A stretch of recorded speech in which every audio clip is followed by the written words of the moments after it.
So you played a lot as a freshman. And whether or not you knew what you were doing, it takes a different type of guy to come in and be able to contribute immediately.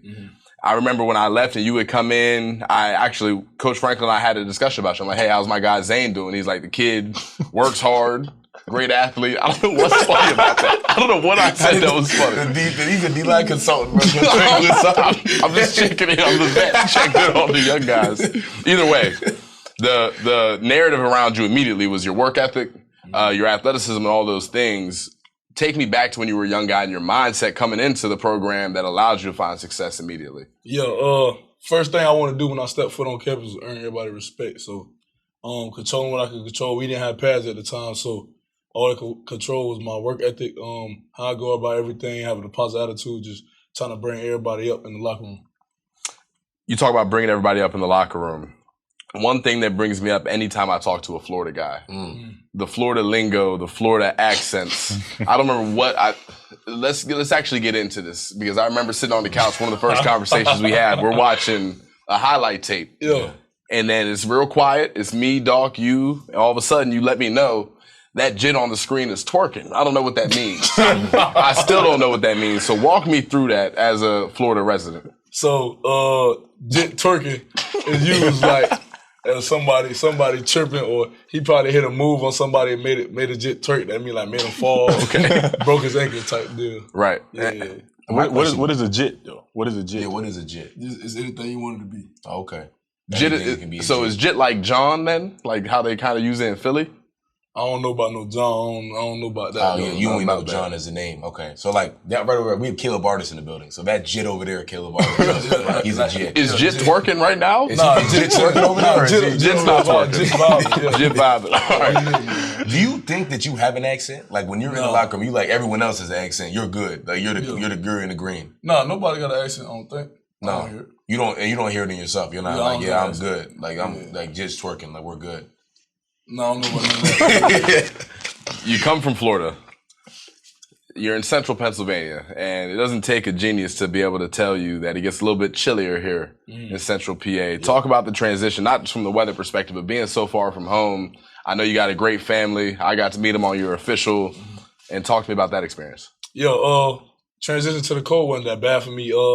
It was tough. That's camp. I haven't been there. It wasn't that bad, to be honest, because I wanted to be here. You know what I'm saying? Yeah. So, like, when you want to be somewhere, you want to do whatever to be there. You know what I'm saying? I was enjoying the moment, taking it day by day. And, it was fun for me. What was your first reaction to snow like? How was that? I threw a snowball at my mom when I got off the plane. First day. And then later that day, I slipped on black ice. So, okay. Was that your first snow? Yeah, you got the full snow experience then. Yeah. That's nuts. So you hadn't seen snow until you were 17, 18. Yeah, until 17. That's crazy, man. That's crazy. That's a different world. When he saw it was weaponize it. Right. He was like, hey, let me attack my mom. Now that I got the chance. I've been seeing it on movies. They be throwing snowballs and stuff like that. That's an experience, man. You deserve to be able to do that. And you would say Jerry Cross took you under his wing once you got here. No, I ain't talking about that. Jerry, you did say, as soon as he said that he handled the cold well, you said cap under your breath. I heard that. Yeah, because like when we first got here, like Zane, he never seen snow. He never knew what the cold really was. So it'll get like, I remember spring ball. You know, spring ball get a little chilly, about 45 degrees, 50 degrees. He come out with long sleeve, like, I'm cold. Like, I ain't practicing today. Like, that's the one thing he always said. He said if it get under like 50 degrees, he's not practicing. He not gonna play. He said. So that's why I said he capping, because realistically he can't handle the cold. I feel like now he adjusting to it better, but like back then he couldn't. Really that's a big adjustment. Yeah, it was tough. That's a big adjustment. But it wasn't that bad outside of football though. No, it's just the football part. Yeah, I'll tell you what. The coldest mornings are the ones where you get up at 4 a.m. and you walk to Haluba Hall. And you know it's a winter workout time.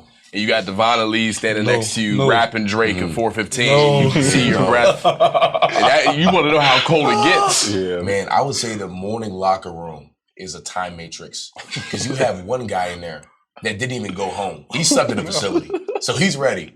He's ready. You got one guy that did that. You have another guy who has his blanket on. He didn't even bother to put clothes on. He's walking around in a blanket. Yep. See, whatever happens to him happens. Then you got a whole corner conversation of guys talking about politics or whatever is going on. Yep. There's a political debate going on in the corner. at 4:30 in the morning. And then you have Devon Elise in the middle of the locker room getting down and or rapping some sort of Drake. And that's just like the Penn State scene. And that's just the normal. It's every day. I mean, you have so many different groups in there. What group would you say you are more like in the morning? Where are you at in the group? Are you quiet? Are you being loud with Devon and the gang in the corner dancing? Okay, so when I first got here, I was quiet. But this past winter workout session, I was the energy giver. Energy giver. Yeah, I came out loud. Yeah, talking my trash. He loves to dance. Zane is a big dancer. Oh, you can dance a little bit. No, I can't. He lying to you. He lying. Nah, Dawkins never lied to me in years, man. Jerry. He can definitely. Jerry. Does he not dance? Does he not dance all the time in the locker room? Dance, rap, sing. Oh, you're Rod Wave though. He sing Rod Wave regardless. Okay. Rob, my dog, though. Shout out to him. I don't know why he's not claiming it, but just know, like, this guy is consistently, like, busting some sort of move. Like, it's at all times. Ridiculous. Yeah, at all times. Yeah, that's insane. So when you performed, like, you know, so for the viewers back home don't know this, when you're a freshman, maybe we've talked about this before. We did talk about it. But you got a dancer sing in front of the team, and it's like this, for me, a guy who can't dance or sing, it's like the most intimidating factor of Penn State football. What did you dance to? Oh, I sung. You sung? Yeah. What you sing? Rod Wave, Sky Priority. Can we hear a little bit of that? Or? Nah. I didn't practice for it. Yeah. Y'all warm up a little bit. Okay. Yeah. So now you're on campus, you're getting to it, winter workouts are going on, you're getting your first spring ball. What do you think was the hardest adjustment for you? I'll say that playbook, to be honest with you. The game is the game. Only thing different is they're bigger and they're faster, but that playbook made it way faster. Like, you didn't know what was going on. You know what they were doing, so I was kind of lost out there a little bit. And you had a strong spring too. I remember the coaches were all hyping what you were doing, especially from a pass rush standpoint, and still from a pass rush standpoint. What do you think your mentality is now that has led you to be so good at that? Yeah, so I came in being a natural pass rusher. I was a defensive end in high school. Most people didn't know that. So I moved to D tackle here, and that was a tough transition because that's learning a whole new technique, whole new position. So I did that. My freshman year, I kept my pass rushing ability, but I just didn't know how to stop the run. So I didn't know the technique, the hand placement, and footwork for all that. So this past year, all season, I've been working to improve myself in the run game. And running back too in high school as well, right? Yeah, running back. You remember any of your numbers at running back?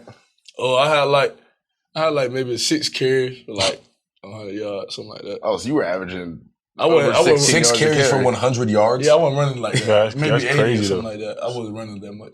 6 carries, 100 yards. That's wild. That's like mad numbers. Why did they not give you the ball more? If I got a guy, Sounds like bad I gotta- coaching. 6 carries, 100 yards. I was gassed. Had to get this guy the ball more. You know what I'm saying?